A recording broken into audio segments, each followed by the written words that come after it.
ओम शांति। 28/7/1968 की प्रातः क्लास है। रूहानी बच्चों से रूहानी बाप पूछ रहे हैं। पूछने वाला भी रूहों का बाप, और जिनसे पूछ रहे हैं वो भी रूहानी स्टेज में स्थिर होने वाले बच्चे हैं। ये तो बच्चे जानते हैं बाप आया है। रूहानी बच्चे इस बात की नॉलेज रखते हैं कि रूहों का बाप आया हुआ है। किस लिए आया हुआ है? हम बच्चों को अपने घर ले जाने के लिए आया हुआ है। तो पूछते हैं, अभी घर जाने की दिल होती है, कैसी दुनिया में दिल रमी हुई है? पूछते हैं। वो है सभी आत्माओं का घर। बाप का घर आत्माओं का घर है, देहधारियों का घर नहीं है। वहां देह के सुख मिलते नहीं है। आत्मा शांत स्वरूप होकर रहती है। यहाँ सभी जीवात्माओं का घर एक नहीं है। जीवात्माएं हैं, जीवन धारण करने वाली हैं। देह का अभिमान आता है तो सबके घर अपने अपने अलग अलग हैं। और वहाँ कोई भी देहभान नहीं आता तो घर भी एक ही है। तो अलग अलग घर क्यों बनाते हैं? क्यों बने हुए हैं? जबकि सब कहते हैं कि सबका बाप भगवान एक ही है, लेकिन यहाँ घर अलग अलग हैं और वहाँ सबका एक ही घर है। इसका कारण क्या है? मूल कारण क्या हुआ? देह अभिमान।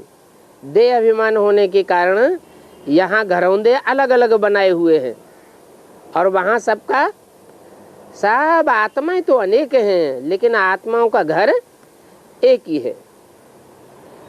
सभी का अपना अपना घर है। यहाँ अभी बाप पूछते हैं, घर जिसको मुक्ति धाम शांति धाम कहा जाता है, वहां वापस चलना है। वापस जाने की इच्छा होती है,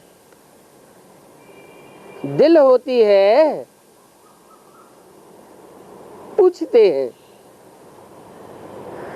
ये तो समझते हो कि बाबा आया हुआ है हमारे निमंत्रण पर। हमने ही निमंत्रण देकर के बुलाया है। 63 जन्म बुलाते रहे ना। बुलाया है बाप को, हमको घर अर्थात शांति धाम में ले चलो। इतने जन्म बुलाया, अभी मैं आया हुआ हूं तो घर जाने की दिल होती है।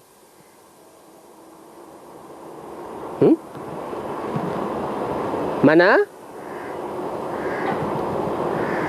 अभी पूरी पूरी दिल होती नहीं है बच्चों की, इसलिए पूछते हैं एक एक की दिल लेने के लिए कि घर जाने की दिल होती है। इस दुनिया से थक चुके, लगाव टूट गया। अभी बाप कहते हैं अपने दिल से पूछो ये बात। अच्छा, हमको नहीं बताते, ना बताओ, लेकिन अपने दिल से पूछो कि घर जाने की दिल होती है। हे आत्माएं, तुम तो पतित बन गई हो। पतित बन जाने के कारण नीचे गिर गई हो। तो ऊपर उठकर कैसे जाओगी? परम धाम तो ऊंचते ऊंचे है।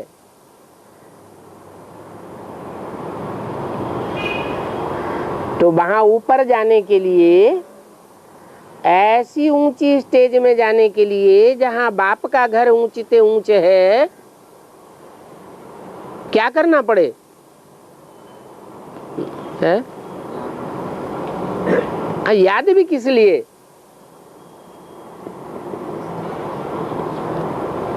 यहाँ आत्मा पतित बन गई है। पतित बन जाने के कारण ऊपर उड़ नहीं सकती, जा नहीं सकती। तो बाप के घर जाने के लिए पावन जरूर बनना पड़े। पावन बनेंगे तो ऑटोमेटिक आत्मा ऊपर उड़ेगी। ये तो जानते हो, अभी घर चलना तो है, और तो कोई बात नहीं कहते हैं। भक्ति मार्ग में तुमने इतना समय 63 जन्म पुरुषार्थ किया है। किसके लिए किया है? इस दुनिया से, इस दुनिया के दुखों से मुक्ति पाने के लिए पुरुषार्थ किया है। तो अभी बाप पूछते हैं, कहो घर चलने का विचार है? विचार है? बच्चे कहते हैं बाबा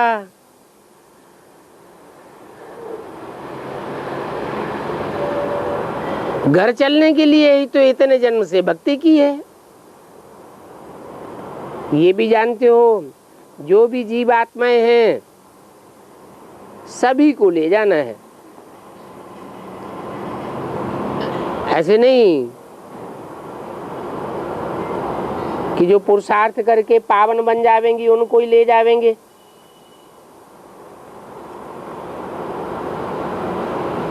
अपने पुरुषार्थ से पावन बने या न बने, लेकिन वापस तो सभी को ले जावेंगे। परंतु शर्त क्या है? पावन बना कर ही ले जावेंगे। अपवित्र आत्मा कोई भी नहीं जा सकती। और जो जितना पवित्र बनकर पहले पहले जावेंगे, पहले पहले नई दुनिया में आवेंगे।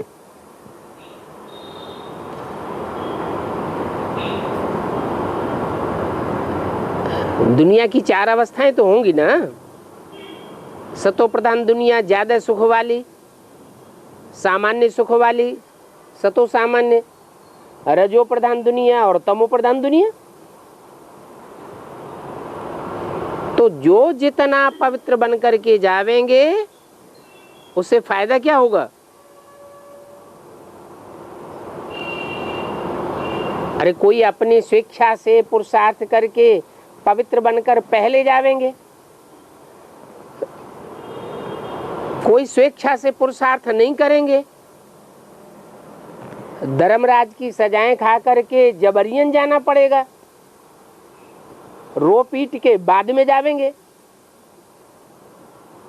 तो पहले जाने वालों में और बाद में जाने वालों के बीच में जो अंतर पड़ेगा उसका रिजल्ट क्या होगा? कोई रिजल्ट होगा या नहीं होगा? क्या होगा? जो पहले जावेंगे वो पहले नहीं सतो प्रधान दुनिया का सुख भोगेंगे, और जो बाद में जावेंगे वो दुनिया तमो प्रधान होती जावेगी, और जितना बाद में जावेंगे उतना तमो प्रधान दुनिया का दुख झेलना पड़ेगा। सुख कम और दुख जास्ती। तो ये तो जानते हो कि अपवित्र आत्माएं तो वहां घर में जा ही नहीं सकती, वहां रह ही नहीं सकती। अभी देखो 400-500 करोड़ हैं मनुष्य आत्माएं, 68 की वाणी है ना, 400-500 करोड़ मनुष्य आत्माएं हैं, तो सभी को घर तो जरूर जाना है, क्योंकि असल में तो तुम अपने घर के रहने वाले हो। यहाँ तो तुमने ये नकली रूप धारण किए हैं थोड़े समय के लिए। असली तुम्हारा जो घर है वो तो शांति धाम है, उसको वानप्रस्थ कहा जाता है। वहां कोई भी प्रकार की तुम्हारे द्वारा वाणी नहीं चलती है, वाणी से परे स्टेज में तुम रहते हो। परंतु वहां वाणी से परे की स्टेज में जाने के लिए आत्माओं को पावन बन करके ही जाना पड़ता है। बस है कितनी सहज बात। वो है पावन शांति धाम आत्माओं का, उसे कहते हैं शांति धाम। फिर वो है पावन सुख धाम, उसको आत्माओं का नहीं कहेंगे, जीव आत्माओं का घर कहेंगे। क्या? जीव आत्माओं के दो ठिकाने हैं, या तो सुखधाम और या तो दुखधाम। ये पतित दुखधाम है तुम जीवात्माओं का, तो इसमें मुझने की कोई बात नहीं है। किस बात की मुझन?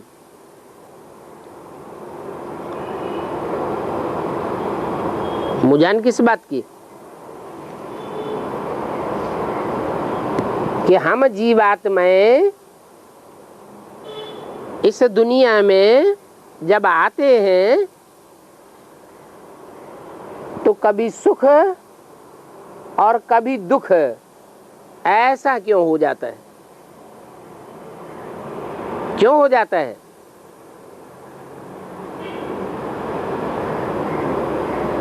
देह का भान ज्यों ज्यों बढ़ता जाता है त्यों त्यों दुख बढ़ता जाता है। आत्माभिमानी बनते हैं तो ऊंचे से ऊंचे धाम में जाते हैं, फिर देह अभिमान आता है तो नीचे उतरते जाते हैं। शांति धाम जहां सभी पवित्र आत्माएं रहती हैं,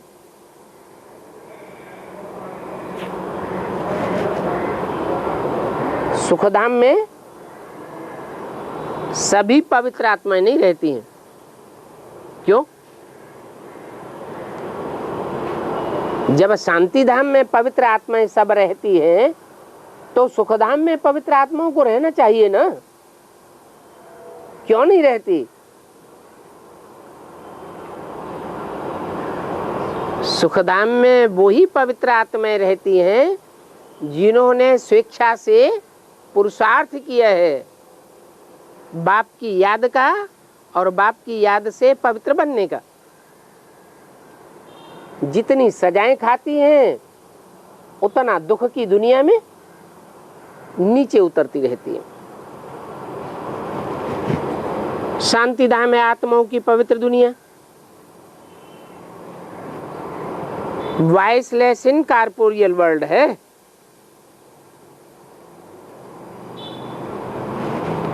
विकारों का नाम निशान नहीं, क्योंकि निराकार है। देह का कोई आकार है ही नहीं,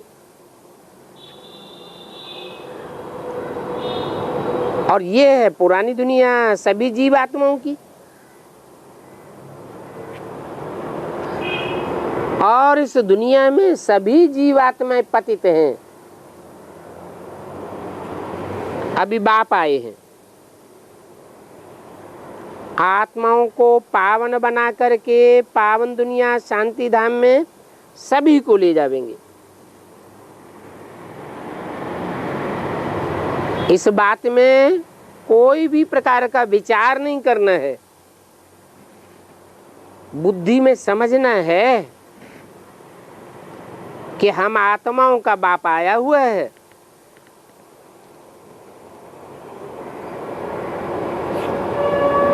वो आए हैं हमको पावन शांति धाम ले जाने के लिए,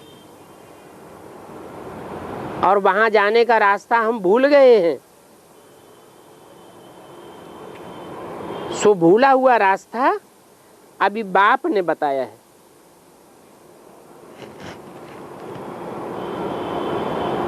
और हर कल्प आकर के ऐसे ही कहता हूं, हे बच्चों, मुझे अपने बाप को याद करो।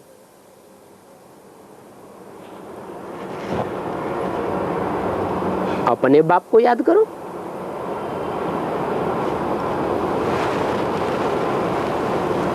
आत्माओं का कोई पराया बाप भी है?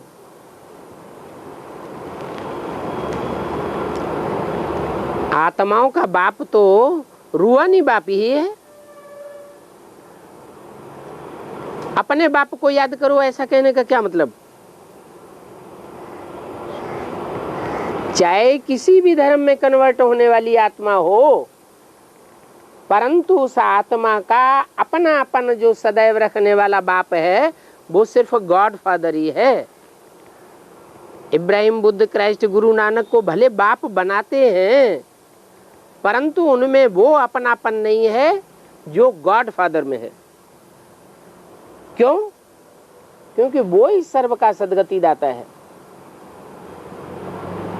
और धर्म पिताएं सर्व की सदगति तो क्या, अपनी भी सदगति नहीं कर सकते हैं।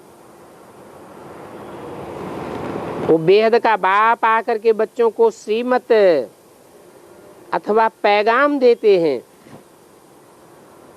कि बच्चों, अभी तुमको क्या करना है। आधा कल्प तुमने बहुत भक्ति की, दुख उठाया, खर्चा करते करते कंगाल बन गए। आत्मा भी सतो प्रधान से तमो प्रधान बन गई।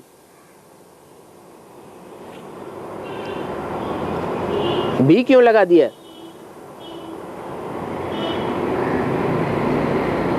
आत्मा भी तमो प्रधान बन गई तो ये शरीर भी तुम्हारा तमो प्रधान बन गया।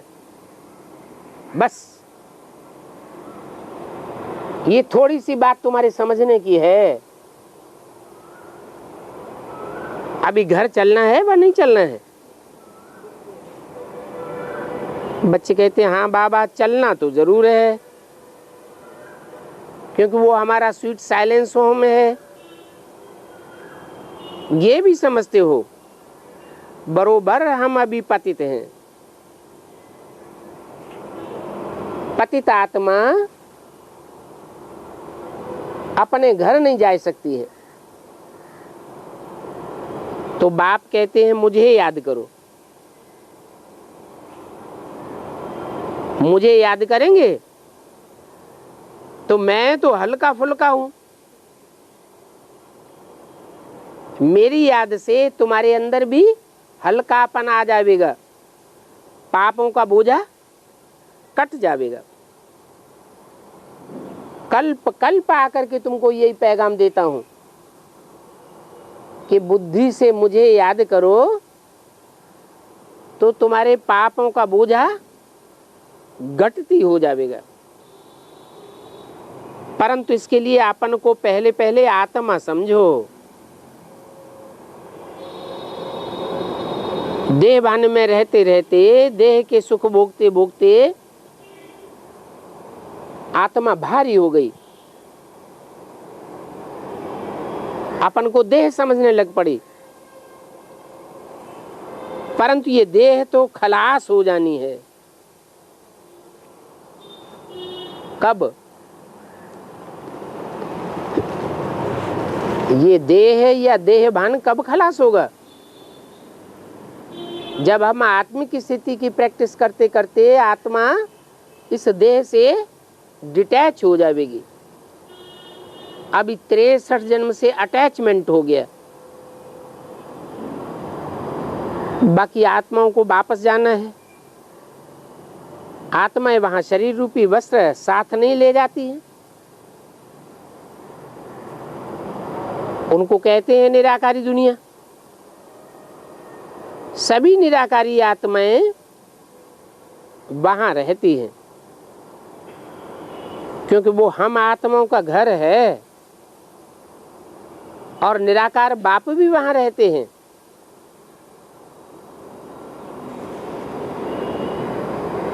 तो कोई अंतर है या नहीं? वहां हम आत्माएं भी रहती हैं, वहां निराकारी बाप भी रहते हैं। तो जो रहने का सिस्टम है वहां, उसमें कोई अंतर है या नहीं है?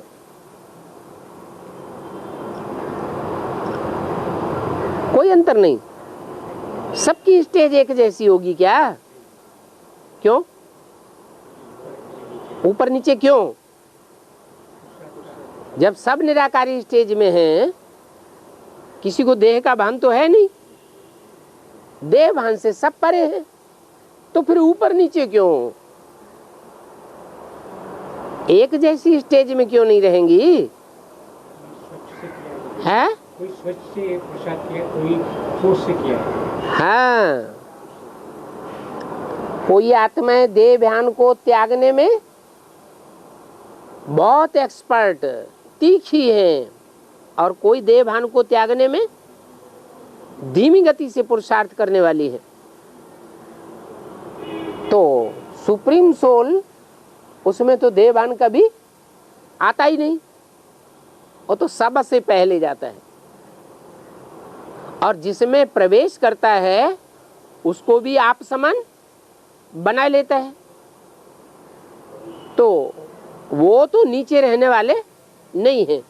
फिर बाकी जो भी आत्माएं हैं वो नंबरवार पुरुषार्थ अनुसार, जो जितना देह भान को त्यागने में जितना अलर्ट रहती हैं, बाप की श्रीमत को फॉलो करती हैं, उतना उतना उनका वहां स्टेज ऊंची रहती है। ऊंची रहने का मतलब क्या हुआ? ऊंची रहने का मतलब वहां ऊंचा नीचा कुछ नहीं है।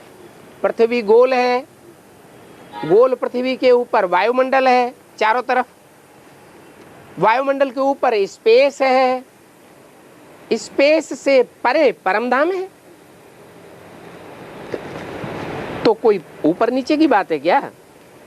चारों तरफ तो परमधाम है, चारों ओर तो स्पेस है, चारों ओर तो पृथ्वी के वायुमंडल है।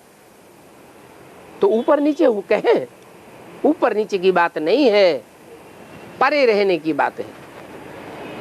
जो आत्माएं जितना देहभान को त्यागने का तीव्र पुरुषार्थ कर लेती हैं या अभ्यासी हो जाती हैं, वो पृथ्वी अर्थात 5 तत्वों के वायुमंडल से अपने को उतना ही दूर ले जाती है। और जो जितना दूर ले जाती है उतना ही सृष्टि पर आकर के सुख भोगने की अधिकारी बन जाती है। जैसे पशु पक्षी हैं, वो पुरुषार्थ करेंगे उतना जितना मनुष्य पुरुषार्थ करेगा निराकारी स्टेज में रहने का? नहीं करेगा। जानवर हैं, उनमें इतनी बुद्धि नहीं है ज्ञान को समझने की, वो निराकारी बनने का उतना अभ्यास करेंगे ही नहीं। ऐसे ही ये पेड़ पौधे हैं, पेड़ पौधे ये चैतन्य है या पूरे जड़ हैं? पेड़ पौधे में भी चैतन्यता है या नहीं है? चैतन्यता है, बढ़ते हैं। इनकी कोई जड़ काट दो तो ऊपर का कोई हिस्सा छूट जाता है, सूख जाता है। तो ये पेड़ पौधों में भी आत्मा तो है, लेकिन जड़त्वमयी आत्मा है। ये 5 तत्वों से ज्यादा जैसे चिपके हुए हैं।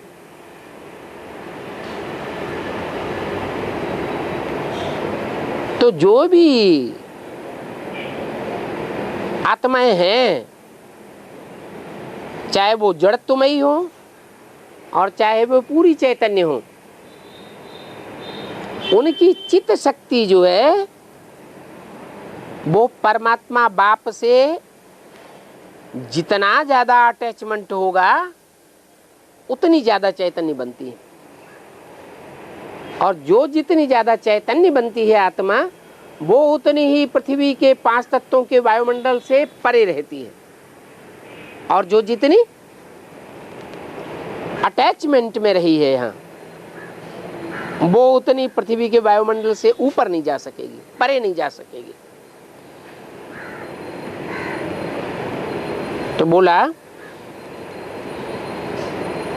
निराकारी आत्माएं निराकारी दुनिया में वापस तो जाती हैं, परंतु नंबरवार स्टेज धारण करती हैं। बाप आते हैं इस साकारी दुनिया में सबसे पिछाड़ी में, क्योंकि उनको सभी को वापस ले जाना है। एक भी पतित आत्मा इस दुनिया में रह नहीं सकती है।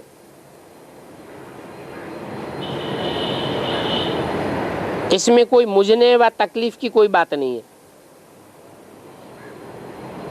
गाते भी है पतित पावन आकर हमको पावन बनाकर साथ ले चलो,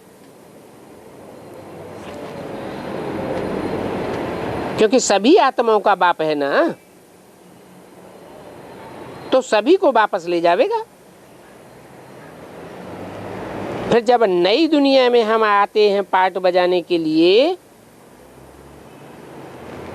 तो बहुत थोड़े होते हैं। जैसे जैसे दुनिया पुरानी होती जाती है, आत्माओं की संख्या भी बढ़ती जाती है। क्यों बढ़ती जाती है?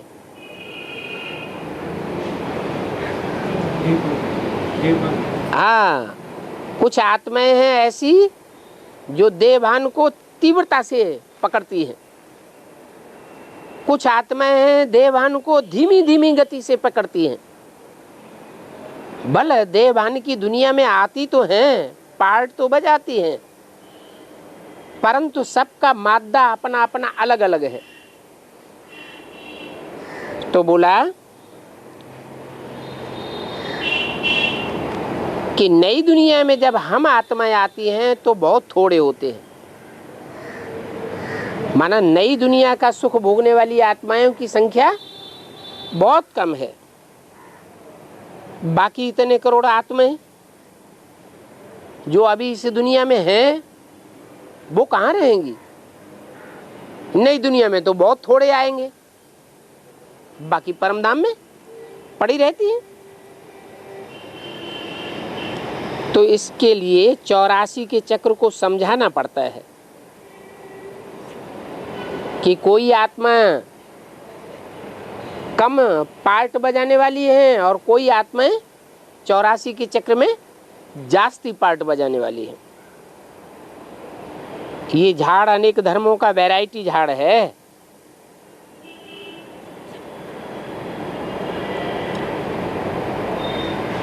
धर्म भी नंबरवार हैं। कोई सतो प्रधान स्टेज में आते हैं, कोई सतो सामान्य स्टेज में आते हैं, कोई रजो प्रधान स्टेज में आते हैं, कोई तमो प्रधान स्टेज में आते हैं।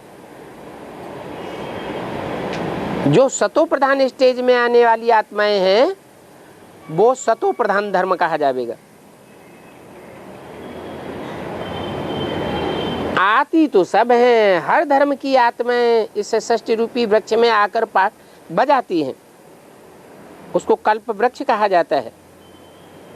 उनकी पूरी आयु 5000 वर्ष है। और ये 5000 वर्ष का हिसाब भी बाप ने बताया है। और कोई भी विचारक, कोई भी धर्मपिता, कोई भी महात्मा गुरु ये बात बता ही नहीं सका कि ये दुनिया की आयु कितनी है। शास्त्रों में तो लिख दिया लाखों वर्ष। बाप कहते हैं ये तो हो ही नहीं सकता। इसका पक्का प्रूफ ये है कि आदमी के ऊपर जब दुख पड़ता है तब वो एक एक दिन गिनना शुरू करता है। दुख का टाइम गिनती में आ जाता है और सुख का टाइम अलबेलेपन में चला जाता है, कोई दिन गिनता ही नहीं। इससे साबित होता है कि हिस्ट्री जो 2500 साल की मिल रही है, अपने अपने ईसा संवत है ना, उनसे साबित होता है कि 2500 वर्ष की जो हिस्ट्री मनुष्य के पास है दिन गिनने की, वो हिस्ट्री दुखों की दुनिया की हिस्ट्री है या सुखी दुनिया की हिस्ट्री है? दुखों की दुनिया की हिस्ट्री है। ये दुखों की दुनिया की हिस्ट्री 2500 वर्ष की दुख की दुनिया है। इसे शास्त्रों में ब्रह्मा की रात कहा गया है। अंधकार है, सुजरा नहीं है। आत्मा चैतन्य स्टेज में नहीं रहती है, आत्मा देह भान में आ जाती है,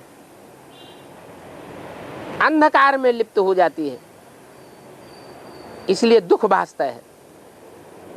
अंधा आदमी होगा, ठोकरें कम खाएगा, ज्यादा खाएगा, ज्यादा ठोकरें खाएगा।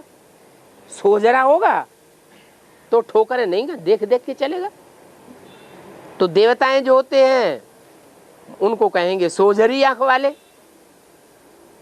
और द्वापर युग से जो मनुष्य मात्र होते हैं वो सब अंधे हैं। कोई को सच्चे रास्ते का पता ही नहीं है। क्या सच्चा रास्ता? देवताओं को पता है, वो उस स्थिति में रहते हैं। कौन सी स्थिति? उनका तीसरा नेत्र जागृत रहता है, इसलिए सोजरे हैं।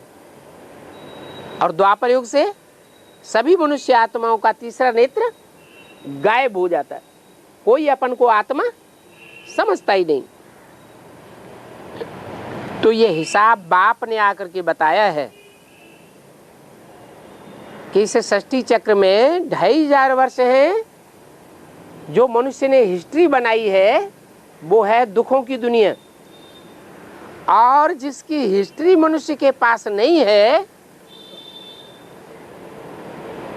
2500 वर्ष की हिस्ट्री से पहले की दुनिया, वो है सुखों की दुनिया। वहां देवताएं सुखों के दिन काउंट नहीं करते थे। अभी दुखों की दुनिया में एक एक दिन काउंट कर रहे हैं।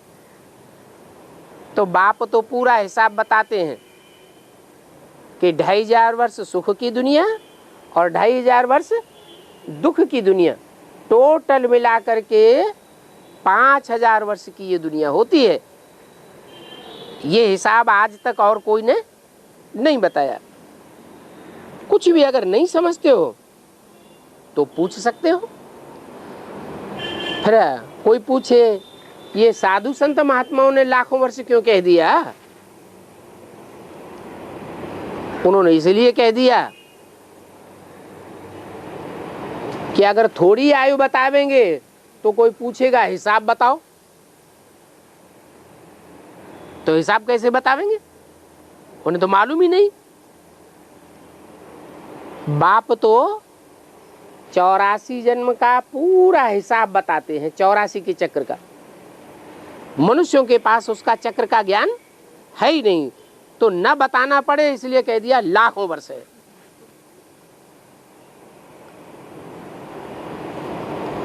तो बाप कहते हैं कुछ नहीं समझते हो तो बल पूछो। बाबा हर 5000 वर्ष बाद आते हैं। कोई कहे हम ये बात कैसे माने कि बाबा 5000 वर्ष के बाद आते हैं? तो षष्ठी का ड्यूरेशन तो समझ में आ गया ना। जैसे 12 घंटे का दिन होता है तो 12 घंटे की रात भी होती है। ऐसे ही षष्ठी चक्र में आधा है दुख और आधा है सुख, दोनों मिलाकर के जो 5000 वर्ष का ड्यूरेशन हुआ, उसमें और धर्म पिताएं भी आते हैं, लेकिन वो नई षष्ठी रूपी मकान नहीं बनाते हैं। और मैं जब आता हूँ तो नई षष्ठी रूपी मकान बनाता हूँ, पुराने मकान को तोड़ता हूँ। तो समझ सकते हैं कि वो कौन सा टाइम हो सकता है। सतयुग में तो मेरे को आने की दरकार नहीं, वहाँ तो बहुत सुख रहता है। त्रेता में भी सामान्यतः सुख रहता है, दुख नहीं होता।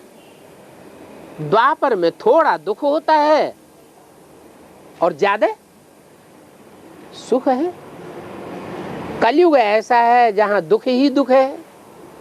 कलयुग अंत में, घोर कलयुग में सब दुखी हो जाते हैं। जब सब दुखी हो जाते हैं, कोई भी आत्मा सुखी नहीं रहती, तब मैं आता हूं। तो ये हिसाब भी बताते हैं।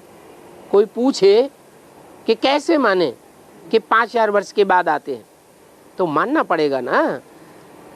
मकान, कोई भी माँ बाप अपने बच्चों के लिए मकान कब बनाते हैं? जब मकान पूरा टूट फूट जाता है, उसमें रहने की कोई गुंजाइश नहीं रहती है, तभी तो बनाते हैं। ये भी बेहद का बाप है। ये बेहद की मनुष्य षष्ठी रूपी मकान है। जब पूरा ही टूट फूट तमो प्रधान बन जाता है, तब मैं आता हूँ, पुराने मकान को ध्वस्त करता हूँ और नई दुनिया को बनाता हूँ। कोई पूछते हैं तो बोलना चाहिए कि बेहद का बाप तो सत्य ही बात बतावेंगे, और मनुष्य जो हैं वो तो 84 के चक्र में आने वाले हैं। जन्म मरण के चक्र में आने के कारण वो पूर्व जन्म की बातों को भूल जाते हैं। और बेहद का बाप तो जन्म मरण के चक्र से न्यारा है, इसलिए उसकी बुद्धि में तो, आत्मा में तो सारा चक्र का ज्ञान भरा हुआ है। वो तो सत्य बात ही बतलावेगा। और वो इस षष्ठी पर आकर के सुख अथवा दुख भोगता भी नहीं है। कोई भी प्रकार का उनको स्वार्थ भी नहीं है। स्वार्थ किसको होता है? स्वार्थ उनको होता है जिनको अपना रथ होता है। जो आत्माएं रथ में बंधी हुई हैं, उनको स्वार्थ हो सकता है। देवताओं को भी स्वार्थ हो सकता है, मनुष्यों को भी स्वार्थ हो सकता है, धर्मपिताओं को भी स्वार्थ हो सकता है। जानवर पशु पक्षी तो स्वार्थी होते ही हैं, सब स्वार्थी हैं। एक बाप ही ऐसा है जो जन्म मरण के चक्र में न आने के कारण स्वार्थ ही नहीं है, इसलिए उसको झूठ बोलने की दरकार नहीं है। झूठ कौन बोलते हैं?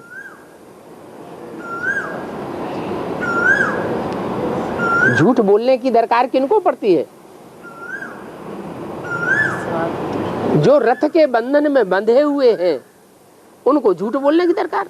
बाप तो रथ के बंधन में है ही नहीं, तो वो तो सत्य ही बतावेंगे। चक्र का हिसाब बताया है। 1250 वर्ष का एक युग होता है। इसके प्रमाण शास्त्रों में भी हैं कि हर युग की आयु 1250 वर्ष होती है। लेकिन विद्वान पंडित आचार्यों ने देवताओं के वर्ष दिन जो है लंबा कर दिया, तो उसे 365 से गुणा कर दिया, इसलिए षष्ठी की आयु उन्होंने लंबी कर दी। बाकी ऐसे नहीं है कि देवताओं का दिन अलग होता है, मनुष्यों का दिन अलग होता है, नहीं। हर युग की आयु 1250 वर्ष। आधा कल्प के बाद फिर और कुछ भी नहीं है, वो धर्म स्थापन होते हैं। जब आधा कल्प पूरा होता है तो और धर्म स्थापन होते हैं, और धर्मों की स्थापना और मनुष्य धर्म पिताएं करते हैं।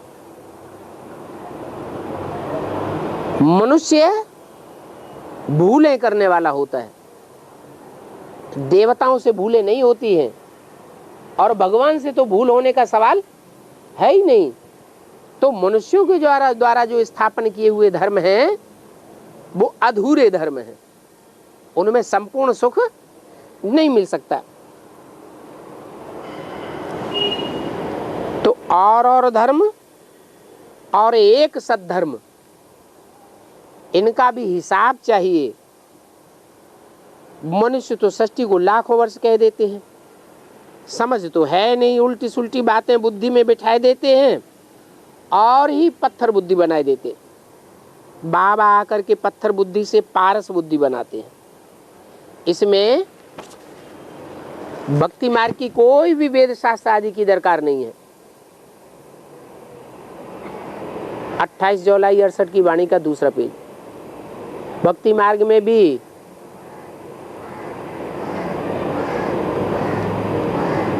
कितना घोटाला कर दिया है। इस कल्प के संगम पर बाप आकर के दैवी राजधानी और सारी रचना के आदि मध्य अंत का ज्ञान सुनाते हैं।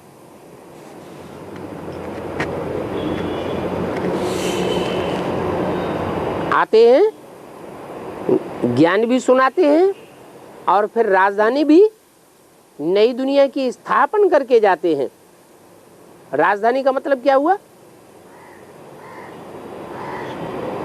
राजधानी में तो नीचे से लेकर के ऊंच पद पाने वाले कौन कौन होने चाहिए, उनकी क्या योग्यता होनी चाहिए, वो सब दिखाया जाता है। होने चाहिए तो आकर के नई दुनिया की स्थापना करता हूं। पुरानी दुनिया खत्म हो जाती है। पहले क्या होता है? पहले पुरानी दुनिया खत्म करते हैं या नई दुनिया की स्थापना करते हैं? राजधानी स्थापन करते हैं या पुरानी दुनिया खलास करते हैं? पुरानी दुनिया की ढेर की ढेर राजधानियां हैं, कैपिटल्स हैं। जितने देश, जितने दुनिया में राज्य, उतनी उतनी कैपिटल्स। तो ये सब कैपिटल्स पहले विनाश होंगी या नई दुनिया की कैपिटल पहले स्थापन होगी? क्या काम पहले होगा? नई दुनिया की कैपिटल पहले स्थापन होती है और बाद में पुरानी दुनिया की सब जितनी भी कैपिटल्स हैं वो सब चलने लग पड़ती हैं। ये ड्रामा का प्लान है। नई से पुरानी, फिर पुरानी से नई बनती ही है। इस दुनिया के 4 भाग पूरे हैं जिसको स्वास्तिका में दिखाया जाता है, परंतु समझते कुछ भी नहीं है। स्वास्तिका बनाए करके कह देते हैं गणेशाय नमः, अर्थ कुछ भी नहीं।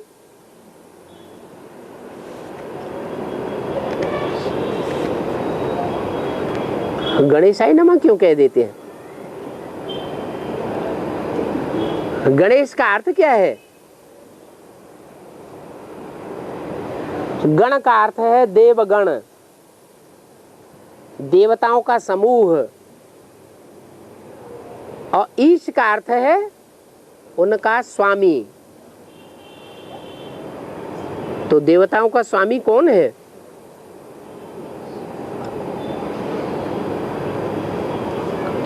अरे देवगण तो है सतयुग के आदि में।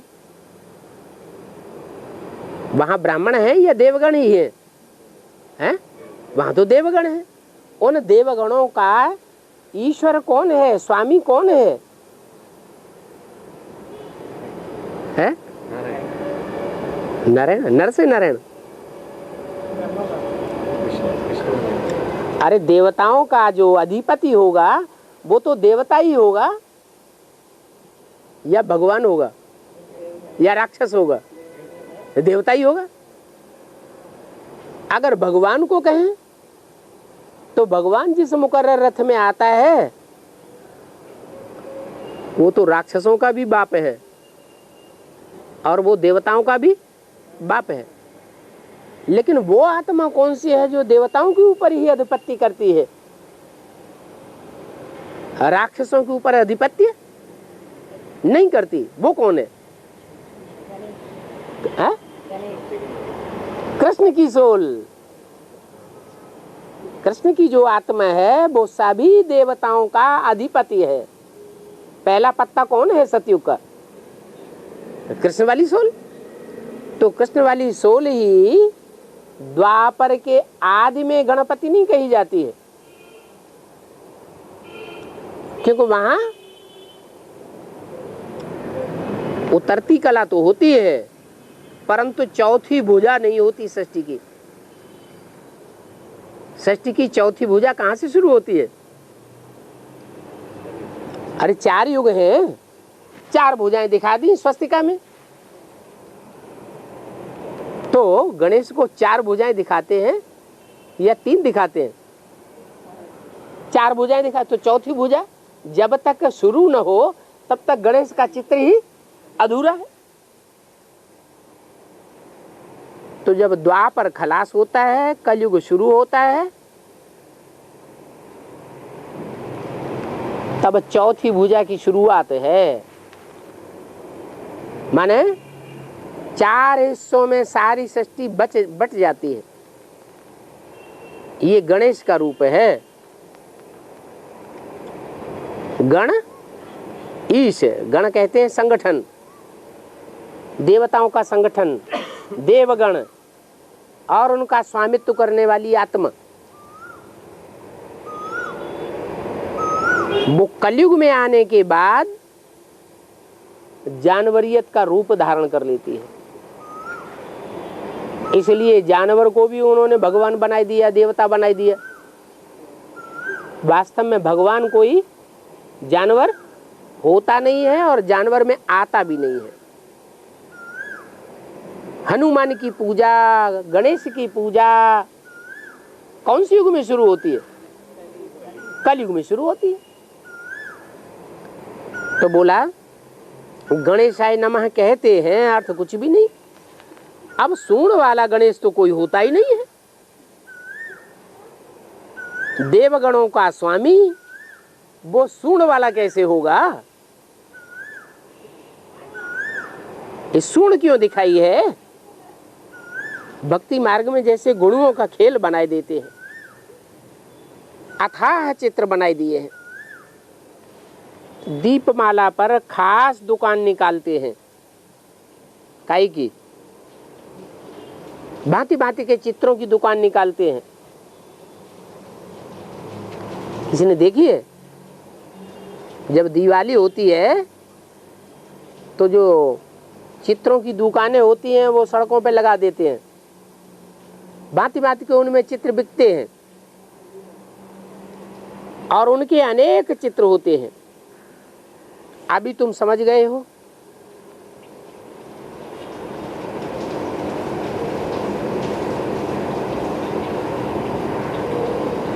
कि वास्तव में एक ही चित्र होना चाहिए शिव बाबा का।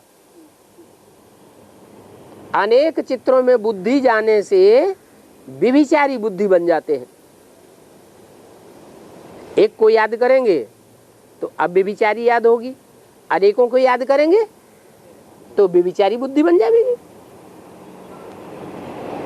तो तुम समझ गए हो, एक है शिव बाबा और हम सब हैं उनके बच्चे। फिर यहां आओ इस सृष्टि में। ये तो परम धाम की बात, शांति धाम की बात बता दी। एक शिव बाबा और दूसरा हम बच्चे। परम धाम में शिव बाबा होता है क्या? है? शिव बाबा होता है कि शिव बाप होता है? है? शिव बाप होता है, तो फिर शिव बाबा क्यों? अरे मनुष्य सृष्टि में भी परमधाम की स्टेज बनती है। वहां जो भी आत्माएं हैं वो सब संगठित रूप से आत्म की स्थिति में रहने वाली होती है। भले देह भी होती है, लेकिन देह में होते हुए भी डिटैच स्टेज में रहने वाली आत्माएं। तो वो हो गया बाप का घर, जहां आत्माएं आत्मिक स्टेज में रहती हैं। तुम बच्चे और बाप। फिर यहां आओ। यहां माने कहां? इस साकार सृष्टि में आओ तो लक्ष्मी नारायण का राज्य पहले पहले, फिर राम सीता का राज्य। बस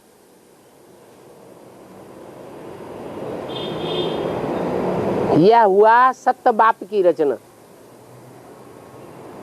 बाकी द्वापर जब शुरू होता है तो ढेर के ढेर द्वैतवादी धर्म पिताएं आते हैं और धर्म स्थापना होते हैं। परंतु तुम बच्चों का इन अनेक धर्मों से कोई कनेक्शन नहीं है। कनेक्शन नहीं है। अगर कनेक्शन नहीं है तो दूसरे धर्मों की जनसंख्या कहां से बढ़ गई? पहले तो दुनिया में देवी देवता सनातन धर्म की आत्माएं ही थी, दूसरे धर्म के कोई लोग थे ही नहीं।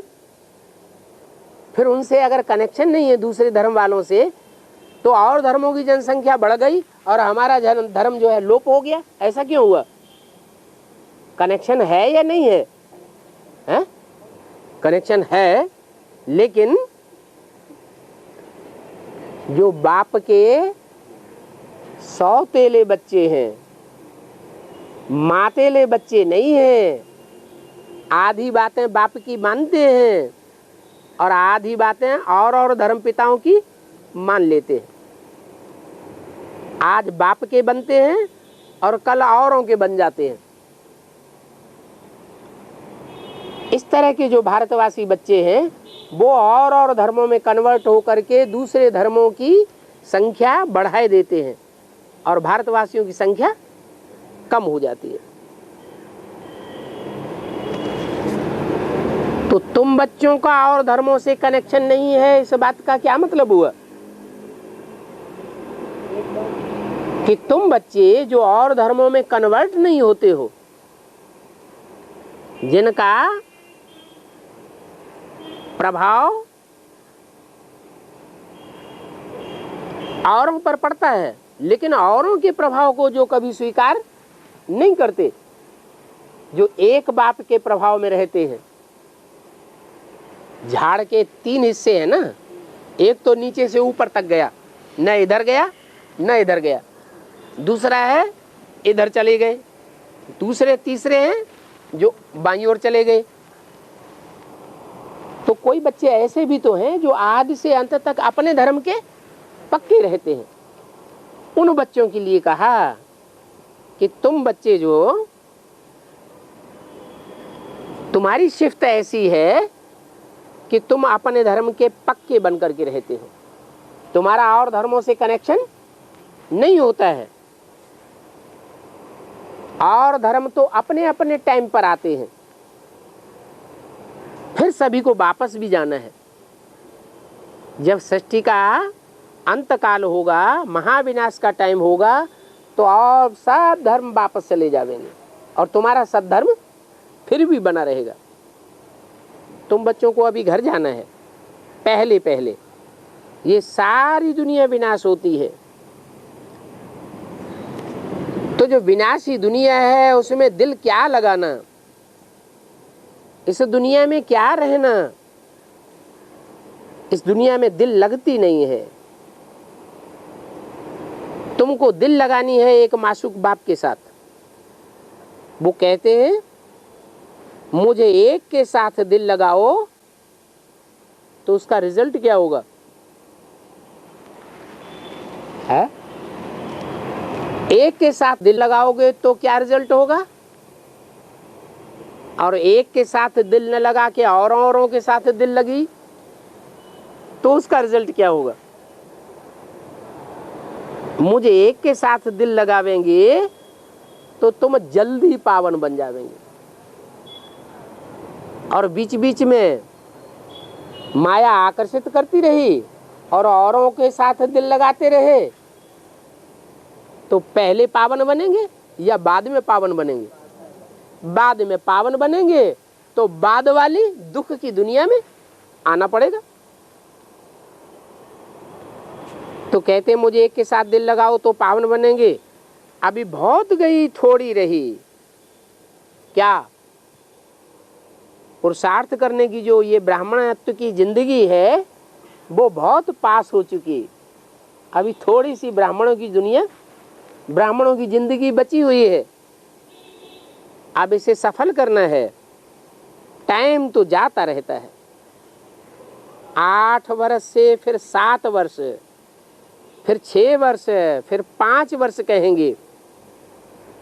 68 की वाणी है ना, योग में न रहे होंगे तो फिर बहुत पछतावेंगे। क्या मतलब हुआ? 8 वर्ष से 7 वर्ष, 7 वर्ष से 6, फिर 5 वर्ष कहेंगे। ऐसे करते करते सारा टाइम पूरा हो जाएगा 8 वर्ष का। कब? 76 में, 76 में। 76 में जब ये पूरा टाइम पूरा पास हो जाएगा तो बहुत गई थोड़ी रही, थोड़ी की भी थोड़ी रही, तो सब खत्म हो गया क्या? फिर मार्जिन नहीं रही क्या? है? हाँ, जो बाप लक्ष्य देते हैं, क्या लक्ष्य देते हैं? मैं तुमको विश्व का मालिक बनाता हूं। ऐसा अव्वल नंबर जो मर्तबा है वो फिर तुमको प्राप्त नहीं होगा। बहुत पछतावेंगे, सजाएं भी खावेंगे, और जितनी जास्ती सजाएं खाएंगे उतना उतना पदभ्रष्ट होता जाएगा। ये भी तुमको अभी मालूम हुआ है। घर जाने के लिए ही सभी माथा मारते हैं। बाप भी घर में ही मिलेगा है? बाप घर में मिलेगा। इस रावण की दुनिया में बाप नहीं मिलता है? हैं? मिलता है? पूरा पूरा मिलता है या अधूरा अधूरा मिलता है? हैं? अरे घर में तो बच्चे बाप को हमेशा साथ महसूस करते हैं। घर में तो बाप रहता ही है, बच्चे भी रहते हैं, तो सदैव का साथ है। तो पूछते हैं,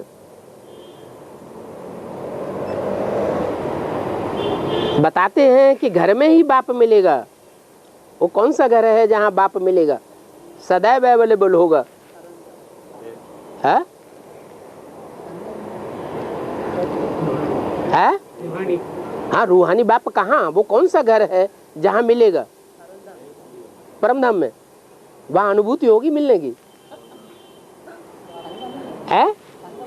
हाँ, संगम युग में, संगम युग में चलो मिलेगा तो मधुबन मिलेगा। तो ढेर सारे मधुबन बन गए अब तो।